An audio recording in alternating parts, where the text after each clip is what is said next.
আসসালামু আলাইকুম। এখন শুনবেন সংবাদ শিরোনাম। কেরানীগঞ্জে কারখানায় ভয়াবহ অগ্নিকাণ্ডে এ পর্যন্ত ৫ জনের মরদেহ উদ্ধার। প্রভাব খাটিয়ে আবাসিক এলাকায় ল্যাটারের ফ্যাক্টরি স্থাপনের অভিযোগ। অর্থনীতির চ্যালেঞ্জ মোকাবেলায় শিল্প উদ্যোক্তাদের সঙ্গে প্রধানমন্ত্রীর দীর্ঘ বৈঠক। জ্বালানি খাত সহ উন্নয়ন বাজেটে সহযোগিতা দেবে এশিয়ান ইনভেস্টমেন্ট ব্যাংক। স্থানীয় ফিলিং স্টেশনগুলোতে আজও মোটরবাইক, ব্যক্তিগত গাড়ির লম্বা সারি। ৩.৫ লাখ টন জ্বালানি তেল আমদানিতে ক্রয় সংক্রান্ত মন্ত্রিসভা কমিটির জরুরি বৈঠক। ঢাকা, রাজশাহী, কুষ্টিয়ায় আরো ৬ শিশুর প্রাণ গেল হামে। হাসপাতালে বাড়ছে রোগীর চাপ। বেশি আক্রান্ত ৩০ উপজেলায় কাল থেকে টিকাদান। এতক্ষণ শুনছিলেন সংবাদ শিরোনাম। এখন দেখবেন বিস্তারিত। কেরানীগঞ্জ কদমতলীর আমবাগিচা এলাকা। স্থানীয় আকরাম মিয়ার লাইটার গ্যাস কারখানায় হঠাৎ আগুনের লেলিহান শিখায় ছড়িয়ে পড়ে আতঙ্ক। ধোঁয়ায় ঢেকে যায় পুরো আবাসিক এলাকা। প্রত্যক্ষদর্শীরা জানায় দুপুর ১২টার দিকে আগুন দেখতে পেয়ে তা নেভানোর চেষ্টা করেন কারখানার কর্মচারীরা। তবে সেখানে বিভিন্ন কেমিক্যাল থাকায় দ্রুত আগুন ছড়িয়ে পড়ে। খবর পেয়ে প্রথমে ফায়ার সার্ভিসের ৩টি ইউনিট ঘটনাস্থলে পৌঁছে নিয়ন্ত্রণে কাজ শুরু করে। পরে আরও 4টি ইউনিট যোগ দেয়। প্রায় 2 ঘন্টার চেষ্টায় আগুন নিয়ন্ত্রণে আনে। এরপর উদ্ধার অভিযান শুরু করে ফায়ার সার্ভিসের সদস্যরা। একে একে উদ্ধার হয় 5 জনের মরদেহ। পানি মারছি, কিন্তু আগুনের ভয়াবহতা এত, আমাদের পানিতে কোনো কিছু হয় নাই। আরেকবার আগুন লাগছে, আমরা বারবার তাদের নিষেধ করা সত্ত্বেও তারা কারখানা চালিয়ে যাচ্ছে। এখান থেকে গ্যাসের বোতলগুলো স্টক রাখছে, বিশেষ করে এইগুলাই আরো আগুনটা বৃদ্ধি করছে। পরিস্থিতি নিয়ন্ত্রণে ঘটনাস্থলে পৌঁছে পুলিশ, র্যাব ও সেনাবাহিনীর সদস্যরা। তাৎক্ষণিকভাবে আগুনের সূত্রপাত সম্পর্কে কিছু জানাতে পারেনি ফায়ার সার্ভিস। এই ফ্যাক্টরি বা এই প্রতিষ্ঠানের কোনো প্রতিনিধি বা কোনো লোককে আমরা এখনো পর্যন্ত পাইনি। তো সুতরাং আমরা সে কারণে আমরা বলতে পারতেছি না যে এখনই যে কি কারণে আগুনটা লেগেছে। এটার ঝুঁকি অনুযায়ী যেরকম ব্যবস্থা থাকার কথা এরকম অগ্নি নির্বাপন ব্যবস্থা এখানে ছিল না। গ্যাস জাতীয় দাহ্য পদার্থ আছে, ওইখানে আমরা প্রথমে একটা পাইপের মাধ্যমে নিয়ন্ত্রণ করার চেষ্টা করি, কিন্তু একটা পাইপের মাধ্যমে গ্যাস নিয়ন্ত্রণ করা সম্ভব না। পরবর্তীতে আমরা স্থানীয় লোকের সহযোগিতায় আমরা 2টা লাইন দিয়ে মোটামুটি আগুন নিবারণের কাজ করছি। অবৈধ কারখানা, অবৈধ ম্যাচ ফ্যাক্টরি, যেখানে হচ্ছে আপনার এটা শুনেছি আমি যে গত বছরও নাকি এরকম এখানে দুর্ঘটনা হয়েছিল। এলাকাবাসীর অভিযোগ, 5 বছর আগে আবাসিক এলাকার মধ্যেই গড়ে ওঠে কারখানাটি। বিভিন্ন সময় স্থানীয়রা বাধা দিলেও তা ভ্রুক্ষেপ করেনি কারখানা মালিক। গত বছরও সেখানে অগ্নিকাণ্ড হয়, সে সময়ও কোনো ব্যবস্থা নেয়নি প্রশাসন। স্বাস্থ্যমন্ত্রী এসেছেন এবং তিনি পরিদর্শন করছেন এবং তিনি আমাদেরকে জানিয়েছেন যে জ্বালানি খাত সহ বাংলাদেশের উন্নয়নে আসন্ন বাজেটে সহযোগিতা করতে সম্মত হয়েছে Asian infrastructure investment bank AIIB। এছাড়া বন্ধ সরকারি বেসরকারি কারখানা চালুর বিষয়ে উদ্যোগ নেয়ার কথা জানিয়েছেন অর্থ পরিকল্পনা মন্ত্রী আমির খসরু মাহমুদ চৌধুরী। বিনিয়োগ বান্ধব পরিবেশ তৈরি করতে দেশের বেশ কয়েকজন ব্যবসায়ী ও শিল্প উদ্যোক্তাদের সাথে বৈঠক করে মতামত চান প্রধানমন্ত্রী তারেক রহমান। মন্ত্রী, সচিব ও ব্যবসায়ীদের সমন্বয়ে প্রাইভেট সেক্টর অ্যাডভাইজারি কাউন্সিল করেছে সরকার, যার সদস্য হিসেবে রয়েছেন ডিবিএল গ্রুপের M A Jabbar, Pacific jeans গ্রুপের সৈয়দ মোহাম্মদ তানভীর, অ্যাপেক্সের সৈয়দ নাসিম মঞ্জুর, বে ফুটওয়্যারের জিয়র রহমান ও প্রাণ আরফেলের আহসান খান চৌধুরী। শনিবার প্রধানমন্ত্রীর কার্যালয়ে কাউন্সিলের প্রথম সভায় সভাপতিত্ব করেন প্রধানমন্ত্রী তারেক রহমান।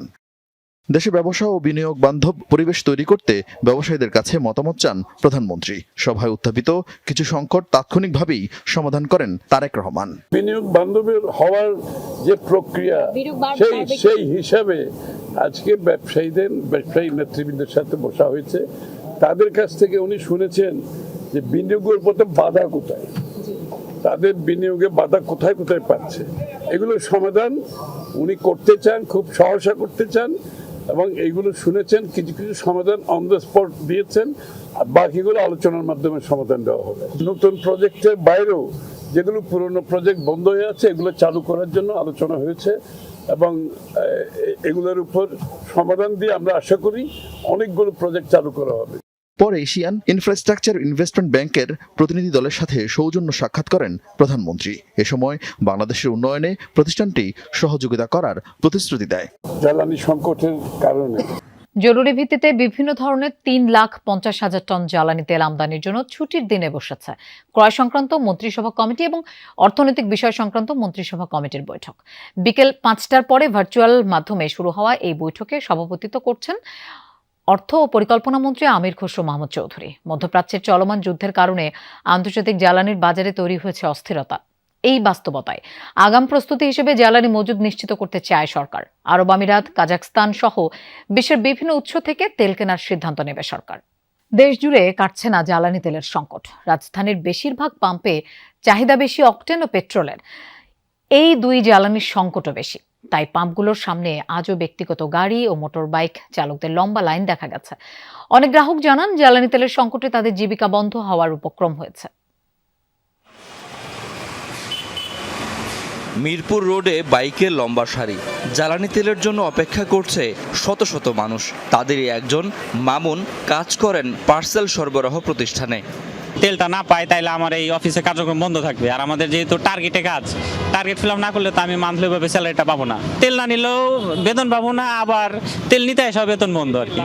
এমন বিপদে অনেকেই, তাই পাম্পগুলোর সামনে লাইন লম্বা হয়, কিন্তু জ্বালানি তেল মেলে না। ঘন্টার পর ঘন্টা অপেক্ষা করছেন শত শত মানুষ। আমি গতকালকে রাত্রে 12:30টায় লাইনে দাঁড়াইছি, এখনো পর্যন্ত তেল নিতে পারিনি। কিছু করার নাই, আজকে না নিতে পারলে কালকে থেকে অফিস করতে পারবো না, এই জন্য আজকে এই কষ্টটা করতে চাই। সরকারের 2 টাকা আবার কমায় দিতে হবে, তাহলে যারা মজুত করছে তারা ধরা খাবে। সরকার যদি ঘোষণা আগামীকাল থেকে শুরু হামের বিশেষ টিকাদান কর্মসূচি।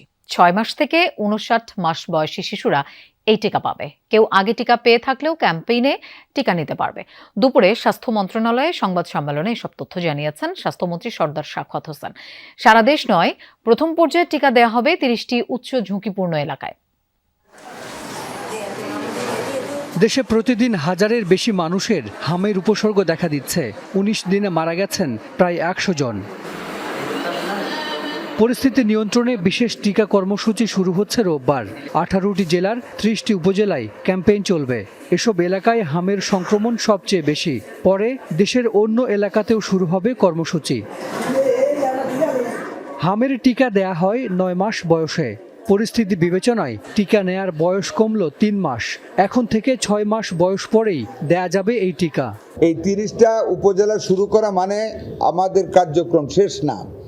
আমরা এটাকে যেহেতু এখানে প্রবল আকার ধারণ করেছে, এটাকে আমরা কন্ট্রোলে নিয়ে বাকিগুলিতে আমরা কাজে অগ্রসর হব ইনশাল্লাহ। কোনোটাই থেমে থাকবো না। ফার্স্টে শুরু করতেছি 6 মাস থেকে 59 মাস, যেটাতে এখন অ্যাটাকটা বেশি, এটাকে আমরা এখন টিকা দান করব। স্বাস্থ্যমন্ত্রী জানান, অসুস্থ শিশুকে হামের টিকা দেয়া হবে না, তবে হামে আক্রান্ত শিশুদের খাওয়ানো হবে ভিটামিন এ ক্যাপসুল। যারা অসুস্থ, হাম আক্রমণ হয়েছে অথবা জ্বর হয়েছে, হামের সম্ভাবনা আছে, শুধু আক্রান্ত চিকিৎসাধীন রোগীদের